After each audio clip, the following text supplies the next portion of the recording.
আজ হঠাৎ করেই শাহজালাল আন্তর্জাতিক বিমানবন্দরে ভয়াবহ আগুন।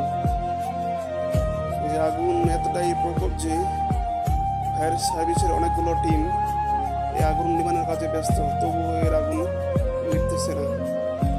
চারিদিকের আকাশ ঘন কুয়াশার মতো কালো হয়ে গেছে।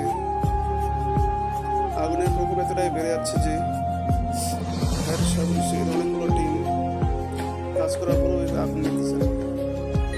তাই হযরত শাহজালাল আন্তর্জাতিক বিমানবন্দরের আজকের ফ্লাইটের নির্দিষ্ট সময়সীমা চেঞ্জ করে দেওয়া হয়েছে এবং যেগুলো ফ্লাইট শাহজালাল আন্তর্জাতিক বিমানবন্দরে অবতরণ করার কথা ছিল সেগুলো ঢাকা আন্তর্জাতিক বিমানবন্দরে অবতরণ করার জন্য নির্দেশ দেওয়া হয়েছে। এই আগুন কখন লাগছে সেটা নিশ্চিত করা গেলেও এটি আগুন কীভাবে লাগছে, কেমনে শুরু হয়েছে তার কোনো খবর এখনো পাওয়া যায়নি। এই আগুনের প্রকোপ প্রচুর বৃদ্ধি পাচ্ছে। কালো আকাশে ঢেকে গেছে।